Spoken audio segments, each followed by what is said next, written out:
ബേസിൽ നമസ്കാരം. നമസ്കാരം. പടമൊക്കെ ഇപ്പോൾ എന്തായാലും ഗുരുവായൂർ അമ്പല നടയിൽ നല്ല രീതിയിൽ തന്നെ മുന്നോട്ട് പോയത്. OTT ഇറങ്ങിയതിൻ്റെ ഒരുപാട് ട്രോളും കാര്യങ്ങളൊക്കെ വരുന്നുണ്ട്. പക്ഷേ മറ്റേ പൃഥ്വിരാജിന്റെ പുതിയ മുഖം ഒന്ന് പാടി കേൾപ്പിക്കാം. പുതിയ മുഖം അങ്ങനെ അമൽ ഡേവിസ് റീനു നോ പറഞ്ഞിട്ടാ. നോ പറഞ്ഞാ നിങ്ങൾ പ്രപ്പോസ് ചെയ്താ? പിന്നെ ഞാൻ പ്രപ്പോസ് ചെയ്ത്, പക്ഷെ അവള് നോ പറഞ്ഞ്. പക്ഷെ കുഴപ്പമില്ല അമ്മല്ലേ, മനസ്സിൽ നിന്ന് ഒരു ഭാരം ഇറക്കി വെച്ച പോലെ ഉണ്ട്. ഇനി ഞാൻ ഓക്കെ ആയിരിക്കും. വിമർശിക്കുന്നവർ വിമർശിക്കും, വിമർശിക്കാത്തവർ കുഴപ്പമുണ്ടോ? നിങ്ങൾക്ക് വല്ല കുഴപ്പമില്ല. ഇപ്പോൾ നിങ്ങൾ വിമർശിക്കുന്നില്ല, അത് നിങ്ങൾക്ക് വല്ല കുഴപ്പമുണ്ടോ? അല്ല, എന്നാലും പൈസ കലാകാരന്മാര് പൈസയൊക്കെ മുടക്കി ചെയ്യുന്ന ഒരു സാധനമല്ലേ. പൈസ മോഹിച്ചതാണോ എല്ലാവരും ഓരോ കാര്യങ്ങൾ ചെയ്യുന്നത്? പൈസ അല്ല, പൈസ വേറെ കാര്യം. സിക്കി വലിച്ച് ഇറങ്ങി ഇവനോര് പുണ്യമാൻ കടസനുള്ള മനുഷ്യക്ക് വേலை கொடுத்து அதே புடைக்கு நான் ஒன்னம்மாரை புறம்போக்களை சமாளிச்சு இன்னைக்கு முன்னாடி பேசிட்டு இருந்த வேலை இல்லாத பட்டவர் இங்கே இவ்வளோ துமரா இருக்கும். കാണാൻ പിടിച്ചേ ഇതെങ്ങനെ കാണാൻ പിടിച്ചേ? മലയാളം ഡയലോഗ് കാണാൻ പഠിക്കാൻ പറ്റിയ പോടാ. ഇത് ഞാൻ ഡബിങ്ങിന് വേണ്ടി പഠിച്ചതാണ്. അത് പിന്നെ അത് സ്പോട്ട് ഡബ് ചെയ്യാൻ വേണ്ടി പഠിച്ചതാണ്. സ്പോട്ട് ഡബ് ചെയ്യാൻ വേണ്ടി പഠിച്ചതാണ്. അപ്പം ഇതിനൊരു വേറെ ചേട്ടൻ വന്നിട്ട് ഡബ് ചെയ്തിട്ട് പോയി. നമസ്കാരം. ഇന്ന് നമ്മളോടൊപ്പം ഉള്ളത് നിതീഷ് ചിന്നയാണ്. നിതീഷിന, സ്വാഗതം. ഓക്കെ. ഒരു 50 താരങ്ങളുടെ ശബ്ദമൊക്കെ ഒരുമിച്ച് ഇമിറ്റേറ്റ് ചെയ്യുന്ന ആളാണ്. എങ്ങനെയുണ്ട്? എങ്ങനെ പോകുന്നു മിമിക്രി ഫീൽഡൊക്കെ? കുഴപ്പമില്ല, അടിപൊളിയായിട്ട് പോകുന്നു. പിന്നെ ഇപ്പോൾ സീസണല്ല, സീസൺ ആവുമ്പോൾ അത്യാവശ്യം പ്രോഗ്രാമൊക്കെ ആയിരുന്നു. ഡബിങ്ങിനൊക്കെ പോകുന്നുണ്ടോ? ഉണ്ട്. എത്ര പടം ഡബ് ചെയ്തിട്ടുണ്ടാവും? ഒരു അധികമില്ല, 6 പടം ഡബ്. 6 പടം. നമ്മൾ ഈ സംസാരിച്ച് തുടങ്ങുന്നതിന് മുമ്പിട്ടേ ആളുകൾക്ക് മനസ്സിലാകാൻ വേണ്ടി, ഇപ്പൊ നമുക്ക് മഹേഷ് കുഞ്ഞുമോന്റെ വീഡിയോ ഒക്കെ ഭയങ്കരമായിട്ട് വൈറലായിട്ട് പോകുന്നൊരു സാധനമാണ്. നിതീഷ് ചിന്നയുടെ ഒരു ടാലന്റ് കാണിച്ചുകൊണ്ട് തുടങ്ങാം. ഏറ്റവും ഇഷ്ടപ്പെട്ട സ്റ്റാർ ആരാ? അങ്ങനെ ഏറ്റവും ഇഷ്ടപ്പെട്ട സ്റ്റാർ അല്ല, ഇമിറ്റേറ്റ് ചെയ്യാൻ ഏറ്റവും കംഫർട്ടബിൾ ആയിട്ട് ചെയ്യാൻ പറ്റുന്നത് അങ്ങനെ ഒരു സ്റ്റാർ ഇല്ല, എല്ലാ സ്റ്റാറും ഇമിറ്റേറ്റ് ചെയ്യും. ഇപ്പൊ ആദ്യം ചെയ്യുന്ന ആരെയാണ്? ആദ്യം ചെയ്യുന്നത് മാഷുമാരെ ടീച്ചർമാരൊക്കെയാണ് ആദ്യം ചെയ്യുന്നത്. അല്ല, ഞാൻ ചോദിച്ചാൽ ഞാനിപ്പോ ഒരാളെ ചെയ്യാൻ പറഞ്ഞാൽ പെട്ടെന്ന് ചെയ്യാം എന്ന് കംഫർട്ട് ലെവലിൽ ഓടി വരുന്ന ഒരാളാരാ? പെട്ടെന്ന് കംഫർട്ടബിൾ ആയിട്ടാണെങ്കിൽ നെസ്ലിൻ്റെ നമ്മുടെ ഇപ്പോൾ ലേറ്റസ്റ്റ് ആയിട്ട് ഇറങ്ങിയ പടമാണ് പ്രേമലുവില്.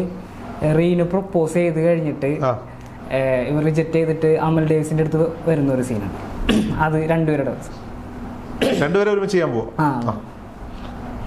ഇതൊക്കെ ഒന്ന് തുറന്നിട്ടൂടെ? പഠിക്കണോ? കണ്ടൂടെ? എന്നാ പഠിച്ചു. അമൽ ഡേവിസ് റീനു നോ പറഞ്ഞിട്ടാ. നോ പറഞ്ഞാ? നിങ്ങൾ പ്രപ്പോസ് ചെയ്താ? പിന്നെ ഞാൻ പ്രപ്പോസ് ചെയ്ത്, പക്ഷെ അവള് നോ പറഞ്ഞ്. പക്ഷെ കുഴപ്പമില്ല അമ്മല്ലേ, മനസ്സിൽ നിന്ന് ഒരു ഭാരം ഇറക്കി വെച്ച പോലെ ഉണ്ട്. ഇനി ഞാൻ ഓക്കെ ആയിരിക്കും. നമുക്കേ നാളെ മുതൽ ഓടാൻ പോയാലോ? നിനക്കത് ഓക്കെ ആയിരിക്കില്ലല്ലേ? കുഴപ്പമില്ല, നമുക്ക് ഹോം വർക്കൗട്ട് പിടിക്കാം. പഠിച്ചോ. എനിക്ക് കിട്ടിയില്ല, നിനക്കും കിട്ടൂല. അവസാനം നീ കരയും മോനെ. അനുഭവം കൊണ്ട് പറയണാണ്. അതുകൊണ്ട് എന്തെങ്കിലും ഉണ്ടെങ്കിൽ ഇപ്പം തന്നെ പറഞ്ഞോളോട് പോയിട്ട്. അടിപൊളി. അപ്പൊ ഈ നിതീഷിനെയൊക്കെ ഡബ് ചെയ്യാൻ വിളിച്ചു കഴിഞ്ഞാല് ഒരാളുടെ പൈസ കൊണ്ട് എല്ലാ താരങ്ങൾക്കും ഡബ് ചെയ്തിട്ട് പോകുമല്ലോ. അങ്ങനൊന്നുമില്ല. ഈ 50 പേരെയൊക്കെ ചെയ്യാൻ എത്ര സമയം എടുക്കും? 50 പേരെ ചെയ്യാൻ ഞാൻ സ്റ്റേജിൽ ചെയ്യുന്നത് ടൈം അനുസരിച്ച് ചെയ്യാം. അവർ പറയും എത്ര ടൈം ചെയ്താൽ മതി എന്നൊക്കെ പറയും. അപ്പോൾ 50 ചിലപ്പോൾ വെട്ടിക്കുറക്കി 25-30 അത്രയും പേരൊക്കെ വെക്കും. 50 ചെയ്യാൻ ഒരു 10, 12, 15 മിനിറ്റ് ഒക്കെ. 15 മിനിറ്റ് കൊണ്ട് 50 പേര് ചെയ്യും. ഈ 50 പേരുടെ സ്പോട്ട് ഡബിങ് ആണോ ചെയ്യാം? Spot dubbing. നമുക്കൊന്ന് പിടിച്ചാലോ? അത് പിടിച്ചിട്ട് അങ്ങ് ബാക്കി സംസാരിക്കും. എത്ര പേരെ ചെയ്യും ഇപ്പൊ ഒരു കയ്യിലൊരു 10, 30, 25, 28 പേരുണ്ട്. 28 പേരുടെ വിഷ്വൽ സെറ്റ് ചെയ്ത് വെച്ചേക്കാണ്. അപ്പോൾ അബാക് മീഡിയ പ്രേക്ഷകർക്ക് വേണ്ടി നിതീഷ് ഒരു ഈ 30 താരങ്ങളെ ഒരുമിച്ച് ഇമിറ്റേറ്റ് ചെയ്യാൻ പോകും. ഓക്കെ. അവളൊന്നത് പരിപാടി നോക്കണ്ട ഗ്രില്ല്. അപ്പുറം 10 മുതൽ ഒരു പാമ്പന് കിട്ടിയിട്ടുണ്ട്. നമ്മൾ ഗ്രിൽ ചെയ്യാൻ വേണ്ടി പോവാണ്. ഇപ്പോൾ MA യൂസഫ് അലി കടലിൽ കിടക്കുന്നെങ്കിൽ അപ്പോൾ അതേ പ്രാരാബ്ദമുള്ള ഒരാളായിരുന്നു. അദ്ദേഹത്തിന് പാഷനും പിഷനുള്ളത് കൊണ്ടാണ് അത് ഇന്നത്തെ MA യൂസഫ് അലി ആയത്. വലിയ ടീമിൽ പോകുമ്പോൾ ഉറപ്പായിട്ടും കപ്പടിക്ക് എല്ലാവരും ഒരു ഭാഗമായിട്ട് മാറും. പക്ഷേ ആരാനെ കൊണ്ടൊരു ട്രോഫി അടിച്ചേപ്പിക്കുക, അല്ലെങ്കിൽ അവരെ കൊണ്ടൊരു കളി അടിപ്പിക്കാൻ വേറെ ടൈപ്പ് ഒരു സന്തോഷമാണ്. അതെ. ദൈവം വൈകല്ലെന്ന് ചോദിച്ചെങ്കിലും ഇതിനകത്തൊരു മനസ്സുണ്ട്. ആരുടെ മുന്നിൽ തോൽക്കാത്ത പൊക്കുള്ളൊരു മനസ്സ്. ഞങ്ങളുടെ രാജകുമാരും കൊണ്ടല്ലാതെ ഈ തീരം വിട നിങ്ങളെ ഞാൻ സമ്മതിക്കില്ല. ഗജേന്ദ്ര, വെറും ഗജേന്ദ്രനല്ല, ചകച്ചാല കില്ലാടി ഗജേന്ദ്രൻ. മിറ്റത്തല്ല, ഒന്ന് മനസ്സിലാക്കണം, ഇത് ഞാൻ ഏറ്റെടുത്ത തീരുമാനമല്ല. ബോർഡ് മീറ്റ് കഴിച്ചടിച്ച് ഞാൻ കാര്യങ്ങൾ നീക്കുന്നുള്ളൂ. ഏതായാലും ഒരു മാനുഷിക പരിഗണന വെച്ച് ഒരാഴ്ച കൂടി ഞാൻ സമയം തരാം. എന്തേ? അവനെല്ലാവരും ഇങ്ങനെ കാണിച്ചു അവൻ്റെ ഭാര്യട്ടേക്കും പോയി കളഞ്ഞ്. കാണാൻ പൊക്കം കുറഞ്ഞ് കറുത്തിട്ടൊരു മാക്കച്ചിനെ പോലെ ഇരിക്കണവനല്ല. കാണാനൊന്നും കൊള്ളൂല്ലോ സാറേ. അങ്ങനെയാണ് സാറേ.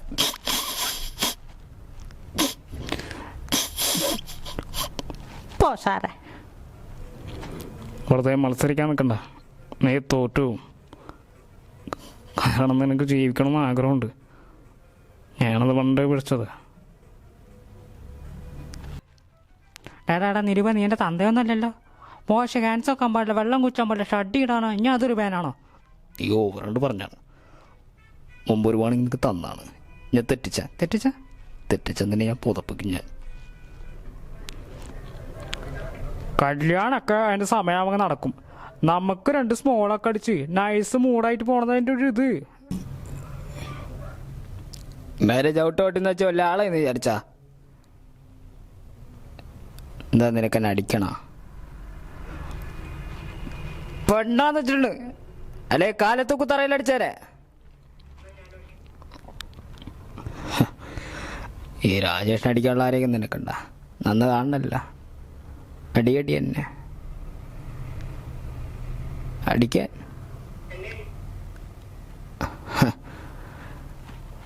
നടി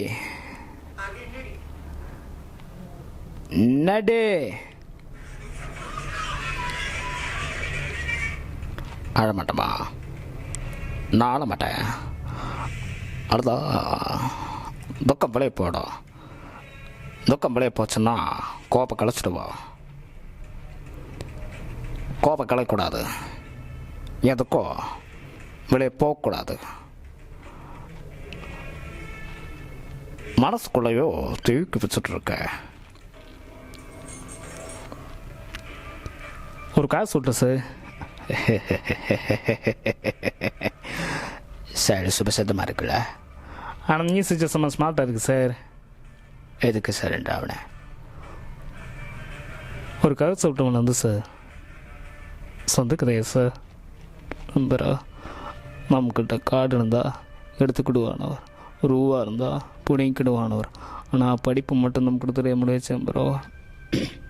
நீ ஒரு விதத்தை ஜெயிக்கணும்னு நினச்சேன்னா படி, நல்லா படித்து ஒரு எதிர்காலத்தில் போக்காரு.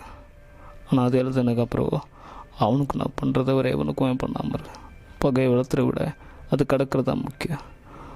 ஒரே மொழியில் பொறுக்கணும், ஒரே மொழி பேசணும். இதான் முதல்வரும் செய்கிறதுக்கு. മാളികപ്പുറമല്ലേ, കാവലാവാതെ പറ്റില്ലല്ലോ.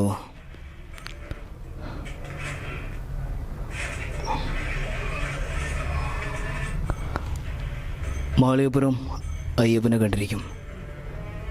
സ്വാമിയാരെന്ന് എനിക്കറിയില്ല. ഞാനാരാന്ന് സ്വാമിക്കറിയില്ല. രവി, എന്തെങ്കിലും ആവശ്യം വരുമ്പോൾ വിളിക്കാൻ പറ്റുന്ന പരിചയം ഉണ്ടാവണം. എനിക്കത്രേ ഉള്ളൂ. ഒരു സമാധാനത്തിന്. പിന്നെ പിള്ളേർ നൈസല്ലേ, ടെൻഷൻ അടിക്കണ്ട. സമയം ഇത് എന്നാ എതിർപ്പാക്കല, എന്നാ പവറ്. ഇരുന്ന് സംസാരിക്കാം, മനസ്സിലായില്ലേ? കൊഞ്ച് ഉക്കാന്ത് വയസ്സിലാന്ന്.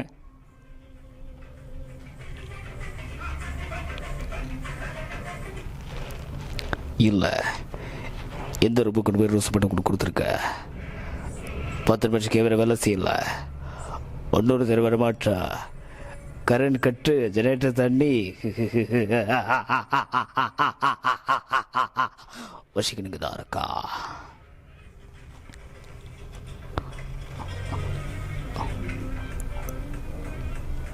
பிடிட்டு கூப்பிட்ட ரோலட்ஸ் ரோலட்ஸ் sir. Yes sir. Okay sir. Yes, sir. Yes.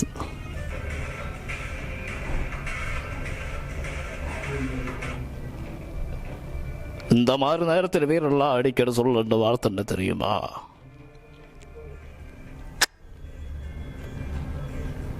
பார்த்துங்களா, ആരംഭിക്കലാங்களா? ഈ നിതീഷ് ചിന്ന, എന്താണ് ഈ ചിന്ന? അത് വീട്ടിലെല്ലാവരും ചിന്നാണ് വിളിക്കുക. എൻ്റെ പേര് നിതീഷ് എന്ന് ഈ പരിപാടിയൊക്കെ വന്നപ്പോഴാണ് എൻ്റെ ഫാമിലിയിൽ കുറേ പേര് നിതീഷ് എന്നാണ് പറ്റും അങ്ങനെ കുറേയൊക്കെ പേര് പറഞ്ഞത്. ചിന്നാജി എന്നാണ് എല്ലാവരും വിളിച്ചിരുന്നത്. ഫ്രണ്ട്സൊക്കെ മിക്കവരും ചിന്നാണ് വിളിക്കുക. ഈ സ്റ്റേജിലൊക്കെ കയറി ഇങ്ങനെ പൊളിക്കുന്നതാണ് ഭയങ്കര കാമായിട്ട് പതിഞ്ഞ ശബ്ദത്തിൽ സംസാരിക്കും, ഇത്ര ഉള്ള ശബ്ദം? അല്ലല്ല, ഞാൻ സ്റ്റേജിൽ കയറുമ്പോൾ വേറെ അങ്ങനെ സംസാരിച്ചിട്ട് കാര്യമില്ല. നാച്ചുറലി ഞാൻ സാധാരണ ഒരു അതൊക്കെ സംസാരിക്കാറ്. സ്റ്റേജിൽ കയറുമ്പോൾ കുറച്ചും കൂടി എനർജി കൂട്ടും. ഈ മഹേഷ് കുഞ്ഞുമോനുമായിട്ടുള്ള ബന്ധം എന്താണ്? മഹേഷായിട്ട് 2018 തൊട്ടാണ് ബന്ധം. കോമഡി ഉത്സവത്തിൻ്റെ ഗ്രൂമിങ് വഴിയാണ് ഞങ്ങൾ ഫ്രണ്ട്സ് ആവുന്നത്. അപ്പം അന്ന് ഞങ്ങൾ സാധാരണ ഇതുപോലെ തന്നെ ഗ്രൂമിങ്ങിനൊക്കെ പോയി, ഓഡീഷനും ഗ്രൂമിങ്ങിനൊക്കെ പോയി. അങ്ങനെ ഞങ്ങൾ നല്ല പരിചയമാണ് ഇപ്പോഴും. അതെ, അവൻ മിക്കപ്പോഴും ഞാൻ വെറുതെ ഇരിക്കുമ്പോൾ കോൾ ചെയ്തിട്ട് പറയും, എടാ അങ്ങനെ വെറുതെ ഇരിക്കുമോ, നീ എന്തെങ്കിലുമൊക്കെ ചെയ്യും, അങ്ങനെ പറയും. അല്ല, അങ്ങനെ അവനും പിന്നെ കുറേ സുഹൃത്തുക്കളുണ്ട്. അങ്ങനെ മഹേഷ് മാത്രമല്ല, ഒരുപാട് സുഹൃത്തുക്കളുണ്ട്. മഹേഷിന്റെ ശബ്ദം മഹേഷിന് നോർമലി ഫോണിൽ സംസാരിക്കുമ്പോൾ അത് ഇങ്ങനെ അപ്പോഴാടാ അവനെ വീട്ടിലുണ്ട എന്താ പരിപാടി പറഞ്ഞ് സണ്ടായിട്ടൊന്നുമില്ല എന്നറിഞ്ഞു. ആണോ, എവിടെ പോവാ? ഞാൻ എവിടെ പോകുമെന്ന് ചോദിക്കാം. ഞാൻ ദൈ വീട്ടിൽ പോവാ, ഡബ്ബ ഉണ്ടായിരുന്നു, ഇന്നലെ ഇസ്രായേലൊരു പരിപാടി ഉണ്ടായിരുന്നു, അത് കഴിഞ്ഞിട്ട് വന്നതേ ഉള്ളൂ. എങ്ങനെയുണ്ട് ഇപ്പം? നിനക്കിപ്പോൾ എങ്ങനെയുണ്ട്? കുഴപ്പമില്ല, കുറവുണ്ടോ? അങ്ങനെ നോർമൽ, വളരെ നോർമലായിട്ട് സംസാരിക്കുള്ളൂ. ഈ കോമഡി ഉത്സവം പോലെയുള്ള ചാനൽ പരിപാടികൾ നിങ്ങൾക്ക് വലിയൊരു ബ്രേക്കാണ് തന്നെ. എങ്ങനെയാണ് കോമഡി ഉത്സവത്തിലേക്ക് എത്തിപ്പെടുന്നത്? കോമഡി ഉത്സവം ഓഡീഷൻ വഴിയാണ് ഫസ്റ്റ് എത്തിപ്പെടുന്നത്. ഓഡീഷൻ, ആദ്യത്തെ ഓഡീഷൻ തന്നെ കിട്ടി. അതൊരു ഞാൻ വിചാരിച്ചില്ല ആദ്യത്തെ ഓഡീഷൻ കിട്ടുന്നു. അതിന് മാത്രം ആൾക്കാരുണ്ട്, ഒരുപാട് പേരുണ്ടായിരുന്നു. അപ്പോൾ ആദ്യത്തെ ഓഡീഷന് ഞങ്ങൾ പോയപ്പോൾ അവിടെ അറ്റൻഡ് ചെയ്യാൻ പറ്റില്ല, കാരണം അത്രയും ജനങ്ങളുണ്ടായിരുന്നു. എന്നിട്ട് ഞങ്ങളവിടെ 3-4 പേര് ഈ ന്യൂസ് പേപ്പർ വെച്ചിട്ട് അവിടെ കിടന്ന് പിറ്റേ ദിവസത്തെ ഓഡീഷന് ഞങ്ങളവിടെ അങ്ങനെയാണ് കയറിയത്. നിലത്തൊക്കെ കിടന്നിട്ട് ഞങ്ങൾ പിറ്റേ ദിവസം പോയിട്ട് അങ്ങനെ ചെയ്തു. ആദ്യത്തെ ദിവസം ഞങ്ങൾക്ക് അവിടെ പെർഫോം ചെയ്യാൻ പറ്റിയില്ല. വെറുതെ ആയില്ല. എത്ര എപ്പിസോഡിൽ പോയി കോമഡി ഉത്സവത്തിൽ? ഒരു 20 എപ്പിസോഡ് 20 എപ്പിസോഡോളം ചെയ്തിട്ടുണ്ട്. 20-21 എപ്പിസോഡായിരുന്നു. ഈ കോമഡി ഉത്സവം കണ്ടിട്ടാണോ ഈ ഡബിങ്ങിനൊക്കെ വിളിച്ചു തുടങ്ങിയത്? അതെ അതെ, കോമഡി ഉത്സവം കണ്ടു. ആദ്യം ഡബ് ചെയ്ത സിനിമ ഏതാ? ആദ്യം ഡബ് ചെയ്ത സിനിമ ലവ്വർ. മണികണ്ഠൻ, ഗുഡ് നൈറ്റ് സിനിമയിലൊക്കെ നായകൻ മണികണ്ഠൻ. അതിൽ 3 ക്യാരക്ടറാണ് ഡബ് ചെയ്തത്. 3 ക്യാരക്ടർ. അത് 2 ചെറിയ ക്യാരക്ടർ, അത്യാവശ്യം ഒരു നല്ല ക്യാരക്ടർ ചെയ്തു. ഈ ജീവിക്കാൻ ഉള്ള സോഴ്സ് മിമിക്രി ഡബിങ് ഒക്കെ തന്നെയാണോ? അല്ല, ഞാൻ ഗ്രാഫിക് ഡിസൈനിങ് ചെയ്യുന്നുണ്ട്. ഗ്രാഫിക് ഡിസൈനിങ്ങും ഡബിങ്ങും കൂടി, പിന്നെ ഇടയ്ക്ക് പ്രോഗ്രാം അങ്ങനെ മാന്യമായ ഒരു വരുമാനം ഇപ്പൊ കലാകാരന്മാർക്ക് ജീവിക്കാൻ കിട്ടുന്നുണ്ടോ? കുറച്ചൊക്കെ.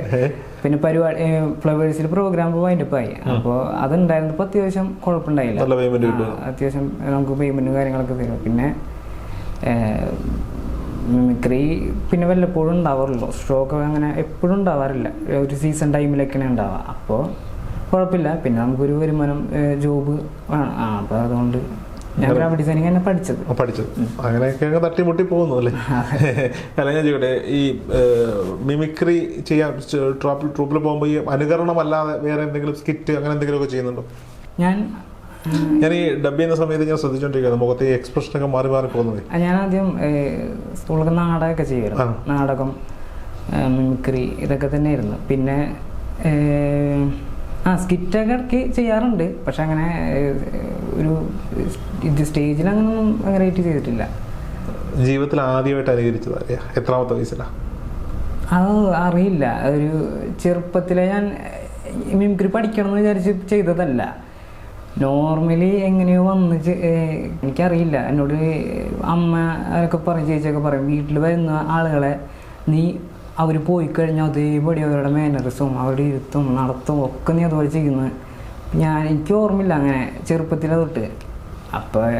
അപ്പോഴാണ് ഞാൻ മനസ്സിലാക്കിയത് മിമിക്രി എന്നൊക്കെ പറഞ്ഞിട്ട്. പിന്നെ ഞാൻ 5ാം ക്ലാസ്സിലൊക്കെ പഠിക്കുമ്പോൾ മാഷന്മാരുടെ അവരൊക്കെ മാനേഴ്സും കാര്യങ്ങളൊക്കെ ചെയ്തിട്ട് അന്ന് എനിക്ക് അടിയൊക്കെ കിട്ടിയിട്ടുണ്ട്. ഞാൻ എന്താ ചോദിക്കാൻ വന്നത്, സ്കൂളിലെ സാർമാരെ അനുകരിച്ച് അടി മേടിച്ചിട്ടുണ്ടോ? നല്ല അടി കിട്ടിയിട്ടുണ്ട്.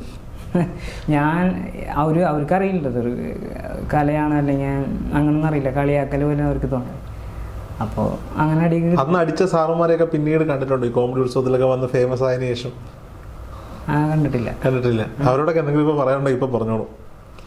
അവരോട് 10-ലൊരു സാറുണ്ടായിരുന്നു, ബൈജു മാഷ് എന്ന് പറഞ്ഞൊരു സാറുണ്ടായിരുന്നു. അപ്പോൾ ആ സാറ് നല്ല സപ്പോർട്ടായിരുന്നു. ആ സാറ് എപ്പോഴും നമ്മളെ ഓരോ സ്കൂളിൽ ഒരു സ്പീക്കർ ഉണ്ടാവും എങ്ങനെ.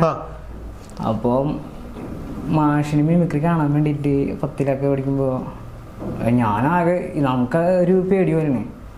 നിതീഷ് താങ്കൾ ഓഫീസ് റൂമിലേക്ക് വരിക, ഇതെല്ലാ ക്ലാസ്സിലും ഉണ്ടാവില്ല. എന്നെ വിളിക്കുന്നത് എന്തെങ്കിലും പ്രശ്നത്തിനാണോ എന്നൊക്കെ ഞാനന്ന് ഭയങ്കരമായിട്ട് പേടിച്ചിട്ട്, എന്നിട്ട് നീ മറ്റേ വോയിസ് എടുത്ത് അങ്ങനെയൊക്കെ. അന്ന് നമ്മൾ ചെറിയ ചെറിയ ശബ്ദങ്ങളൊക്കെ എടുത്തിരുന്നത് ഈ രാഷ്ട്രീയ നേതാക്കളൊക്കെ അങ്ങനെ എടുത്തിരുന്നു. ഈ ബൈജു സാറിന്റെ ശബ്ദം ഇപ്പോൾ അനുകരിക്കാൻ പറ്റുമോ? ബൈജു സാറിൻ്റെ ശബ്ദമല്ല, ഞാൻ അവിടുത്തെ പ്രിൻസിപ്പാളിൻ്റെ ശബ്ദം അനുകരിച്ചിരുന്നു. താനെനിക്ക് അറിയാം അങ്ങനെ എഴുതുക, ആ പതിയും ചൊല്ല് ഇങ്ങനെയുള്ള സാർ ഒരു പതുക്കെ ഒരു ഇതിലെ സംസാരിക്കുള്ളൂ. നിതീഷിന്റെ ജീവിതത്തിലെ ഏറ്റവും വലിയ സ്വപ്നം എന്താ? എല്ലാ കലാകാരന്മാർക്കും ആഗ്രഹമുള്ള പോലെ സിനിമ ഒക്കെ എല്ലാവർക്കും ആഗ്രഹമുണ്ട്. സിനിമയിൽ അഭിനയിക്കാൻ താല്പര്യമുണ്ട്? ഉണ്ട്, താല്പര്യമൊക്കെ ഉണ്ട്. എനിക്ക് മാത്രമല്ല കേട്ടോ, കോമഡി ഉത്സവം വഴിയൊന്നും എല്ലാവർക്കും ഒട്ടുമിക്ക ഒരു 3/4 മഹേഷും ഇത്രയും ഒക്കെ ഫേമസ് ആയിട്ടും സിനിമയിൽ അഭിനയിച്ചിട്ടില്ലെന്ന് തോന്നുന്നല്ലേ? അവന് ഓഫറുകളൊക്കെ വരാറുണ്ടെന്നോ? നല്ല ഓഫറുകളൊക്കെ വരാറുണ്ട്. അവനിക്കറിയില്ല. രാഷ്ട്രീയ നേതാക്കളിൽ ഏറ്റവും അനുകരിക്കാൻ ഇഷ്ടമുള്ളത് ആരെയാണ്? രാഷ്ട്രീയ നേതാക്കളെ ഞാൻ അനുകരിക്കാറില്ല. അപ്പം ആദ്യം അനുകരിച്ചിരുന്നു, പിന്നെ കൂടുതലും ഇപ്പോഴത്തെ ജനറേഷനിലുള്ള ഒക്കെ ആണ് ശ്രദ്ധിക്കാറ്. സിനിമാ നടന്മാരിൽ ഇപ്പോൾ പുതിയ നടന്മാരിൽ അനുകരിക്കാൻ പാടുള്ള ശബ്ദമായിട്ട് തോന്നിയിട്ടുള്ള ആർക്കും? ഞാൻ അങ്ങനെ അങ്ങനെ തോന്നിയിട്ടില്ല ഒന്നിനും. പെട്ടെന്ന് തന്നെ ഒരു ഫ്രണ്ട്സ് വിളിക്കുമ്പോൾ ഞങ്ങൾ അങ്ങോട്ടും ഇങ്ങോട്ടും എപ്പോഴും കമ്മ്യൂണിക്കേറ്റ് ചെയ്യും. ഈ വോയിസ് ഇങ്ങനെയുണ്ടെന്നാണ് ഞങ്ങൾ മിക്കപ്പോഴും കമ്മ്യൂണിക്കേറ്റ് ചെയ്യും. അതുകൊണ്ട് അങ്ങനെ പാടില്ല, എല്ലാം ചെയ്താൽ പ്രാക്ടീസ് കഴിഞ്ഞാൽ കിട്ടും. പൃഥ്വിരാജ് എനിക്ക് അങ്ങനെ കറക്റ്റായിട്ടല്ല. ബേസിൽ ജോസഫ് ചെയ്യാം. ബേസിൽ ജോസഫ് ഞാൻ നേരിട്ട് കണ്ടിട്ടുണ്ട്. അദ്ദേഹം എൻ്റെ പരിപാടി കണ്ടിട്ടുണ്ട്, എന്നോട് ഒരുപാട് സംസാരിച്ചിട്ടുണ്ട്. അപ്പോൾ ലൈവ് ബേസിൽ ജോസഫിൻ്റെ അപ്പം എന്തെങ്കിലും ചോദിക്കുകയാണെങ്കിൽ ഞാൻ ബേസിൽ ജോസഫായിട്ട് മറുപടി പറയും. നമസ്കാരം. പടമൊക്കെ ഇപ്പോൾ എന്തായാലും ഗുരുവായൂർ അമ്പലനടയിൽ നല്ല രീതിയിൽ തന്നെ മുന്നോട്ട് പോയത്. OTT ഇറങ്ങിയതിൻ്റെ ഒരുപാട് ട്രോളും കാര്യങ്ങളൊക്കെ വരുന്നുണ്ട്. പക്ഷേ ഞങ്ങളെല്ലാവരും നല്ല ഹാപ്പിയിലാണ്. അതെ. സ്വന്തം സംവിധാനത്തിൽ പുതിയ പടം ഏതാ വരാൻ പോണേ? എല്ലാവരും ഞാൻ ഏത് ഇൻ്റർവ്യൂ പോയാലും ചോദിക്കുന്നൊരു കാര്യമാണ് മിന്നൽ മുരളി സെക്കൻഡ് പാർട്ട് എപ്പോഴാണെന്ന്. അപ്പോൾ അതിൻ്റെ സെക്കൻഡ് പാർട്ട് വരാനുള്ള കാര്യങ്ങൾ, സ്ക്രിപ്റ്റും കാര്യങ്ങളൊക്കെ നടന്നുകൊണ്ടിരിക്കുകയാണ്. എന്താ പറയുക, ഇപ്പോൾ ഞാനിപ്പോൾ ഏത് ഇൻ്റർവ്യൂ പോയാലും ഞാൻ എന്നെ അറിയാമല്ലോ കളിയാക്കുന്ന ഒരു പ്രകൃതമായി. അപ്പോൾ എന്തായാലും അത് വരും. സെക്കൻഡ് പാർട്ട് എന്തായാലും മിന്നൽ മുരളിയുടെ കാര്യങ്ങളായിട്ട് എന്തായാലും വരും. മറ്റേ പൃഥ്വിരാജിന്റെ പുതിയ മുഖം ഒന്ന് പാടിയോ? പുതിയ മുഖം അത് ഞാൻ രാജുവേട്ടൻ പാടിയിട്ട് പകുതി ഭാഗം മാത്രമേ ഞാൻ ഒരു പുതിയ മുഖം അങ്ങനെ പാടിയതുള്ളൂ. അത് പുള്ളിയാണ് അതിൻ്റെ മെയിൻ ആള്. വേറെ ആരെയാ ചെയ്യാ? ഗിന്നസ് പക്രു ചേട്ടൻ്റെ നേരത്തെ ചെയ്ത വീഡിയോയിലും അത് പക്രു ചേട്ടൻ്റെ ഇതും എനിക്കൊരു ഭാഗ്യമുണ്ടായി. പക്രു ചേട്ടൻ്റെ മുന്നിൽ ഒരു 2-3 വട്ടം എനിക്ക് അദ്ദേഹത്തിന് മുന്നിൽ പെർഫോം ചെയ്യാൻ പറ്റിയിട്ടുണ്ട്. അപ്പോൾ അദ്ദേഹം ലൈവിൽ സംസാരിക്കുന്ന രീതി ഫസ്റ്റ്. നമസ്കാരം, ഒരുപാട് സന്തോഷം. കുറേ കാലമായി നമ്മളെല്ലാവരും കണ്ടിട്ട് നിങ്ങളോടൊന്ന് സംസാരിച്ചിട്ട്. എന്താ പേര് പറഞ്ഞേ? രോഹിത്. എന്തൊക്കെയുണ്ട് വിശേഷം? സുഖമായിട്ടിരിക്കുന്നില്ലേ? സുഖമായിട്ടിരിക്കുന്നു. സിനിമ ഇപ്പോൾ 2-3 വരുന്നുണ്ട്. ഒരു തമിഴോടം വരുന്നുണ്ട്. അപ്പോൾ അതിൻ്റെ ഡബിങ് കാര്യങ്ങളൊക്കെ കഴിഞ്ഞിരിക്കുകയാണ്. ഒരുപാട് സന്തോഷം. ഈ പക്കുറിച്ചാൻ്റെ ശബ്ദത്തിൽ ഒരു ഫീമെയിൽ സിംഗർ ഒളിഞ്ഞെടുപ്പുണ്ട്. അതായത് നമ്മൾ വൈക്കം വിജയലക്ഷ്മി ചേച്ചി. അതായത് ഇങ്ങനെ പക്കുറിച്ചാൻ്റെ ശബ്ദം. നമസ്കാരം, ഒരുപാട് സന്തോഷം. കുറേ കാലമായി നമ്മളെല്ലാവരും കണ്ടിട്ട്. അത് പക്കുറിച്ചാൻ്റെ ശബ്ദം. ഈ ശബ്ദത്തിൽ നിന്ന് ഇത്തിരി നീട്ടിയിട്ട് ആ ചേച്ചിയുടെ പാട്ട് പാടാം. മണ്ണിലെ ഈറമുണ്ട് ഉൾക്കാട്ടിൽ പൂവുമുണ്ട് എங்கே പോണാലും നാൾ വാഴ്വനി എന്ന് വീണ്ടും ബക്കർ ജനശബ്ദത്തിലോട്ട്. നമസ്കാരം, ഒരുപാട് സന്തോഷം. അങ്ങനെ ഓക്കെ ഓക്കെ ഓക്കെ ഓക്കെ. അപ്പൊ ഈ ശബ്ദത്തിൽ നിന്ന് പാട്ടുകളിലേക്കൊക്കെ പോകുന്ന നമ്പറുകളൊക്കെ നമ്മൾ ഒരുപാട് സ്റ്റേജുകളിൽ കണ്ടിട്ടുണ്ട്. ഇപ്പോഴത്തെ ഒരു ട്രെൻഡിങ് സാധനം എന്താ?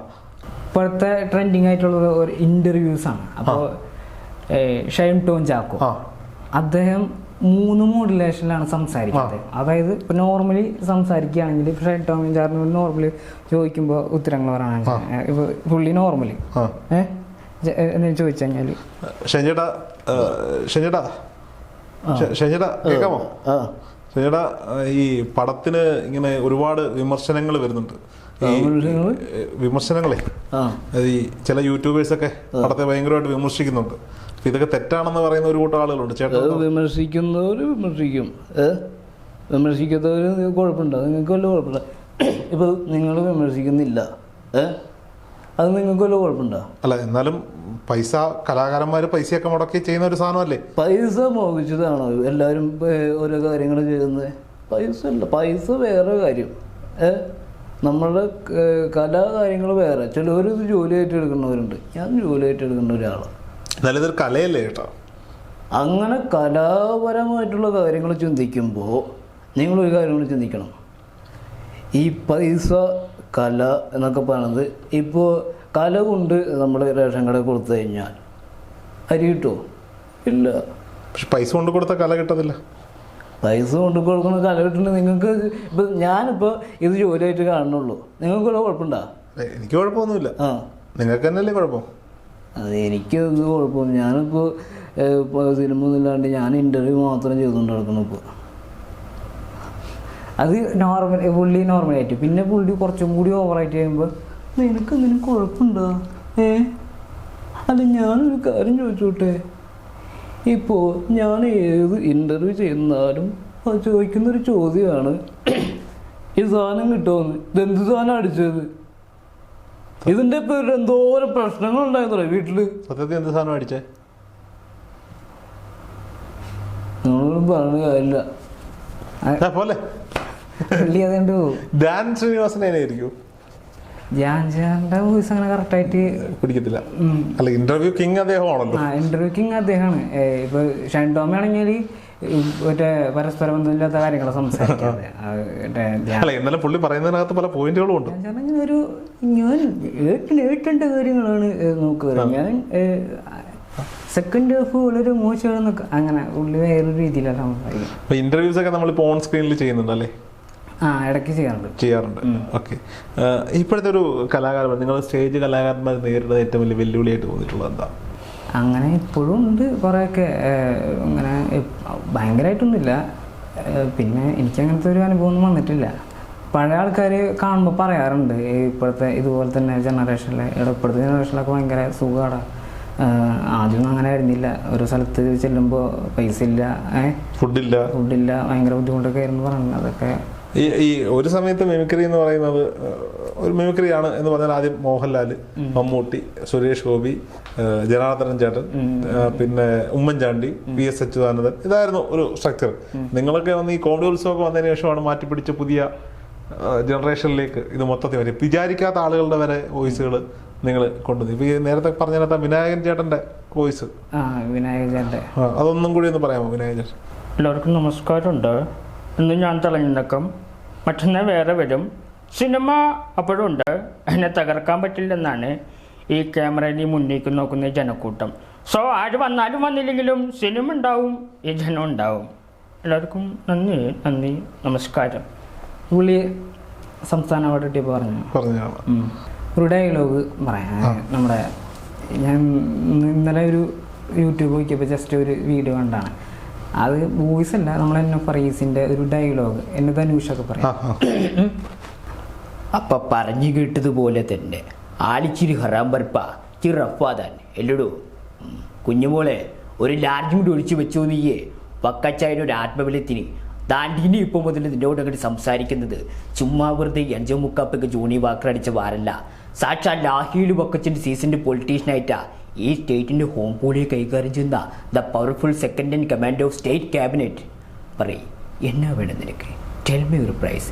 എടാ കൊച്ചിനെ, അപ്പം അറിയാൻ നിനക്ക് ഗുണ്ടായസത്തിൽ നിന്റെ സ്റ്റാർ വാല്യൂ കൊണ്ടിട്ടൊന്നല്ല, ലാഹിയിൽ വക്കച്ച് നിന്നെ ഇങ്ങനെ കോംപ്രമൈസ് സ്റ്റോക്കിന് വിളിച്ചു വരുത്തി കുഴമ്പിട്ടി തിരുമ്പി സൂപ്പിച്ചെന്ന്. You know me inductions. ഊഹിച്ചെങ്കിലും കാണുന്നീയെ ആരെ ലാഹിയിൽ വക്കച്ചിൻ്റെ പിന്നിൽ.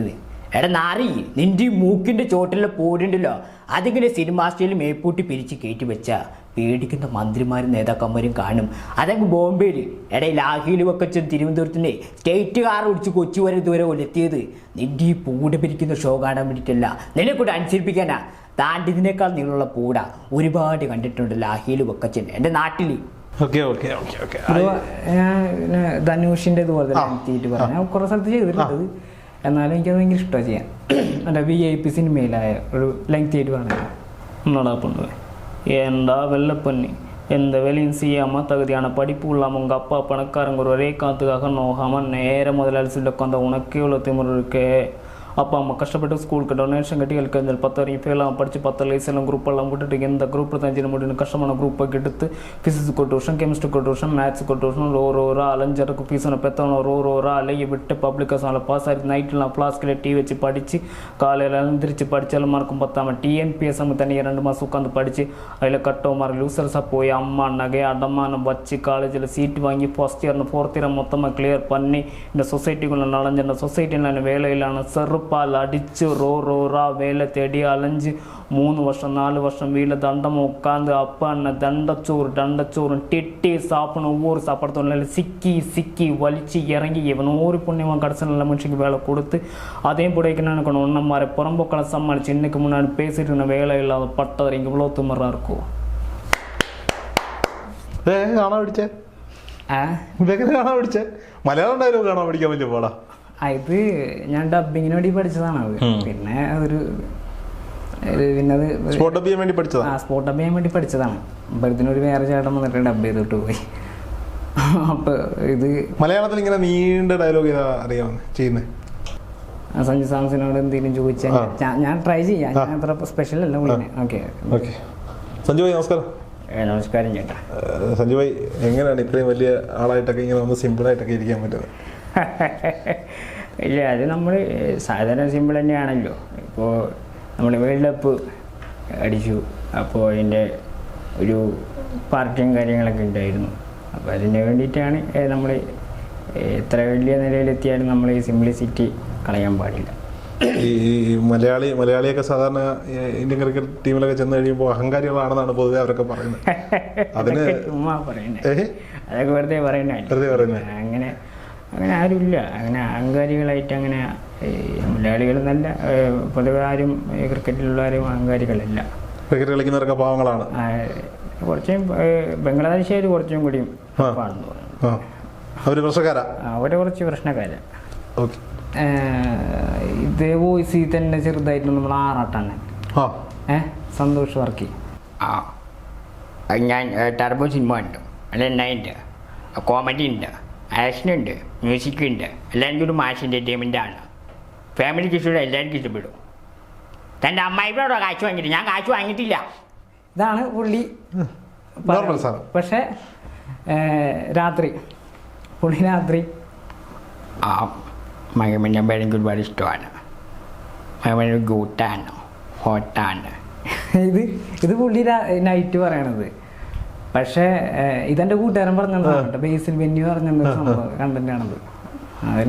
ഇതുപോലെ ഇപ്പൊ ഈ പറഞ്ഞ സന്തോഷ് വർക്കിക്ക് അലൻ ജോസ് പെരേരയ്ക്കൊക്കെ കാണല്ലോ മാർക്കറ്റ് സോഷ്യൽ മീഡിയയിൽ.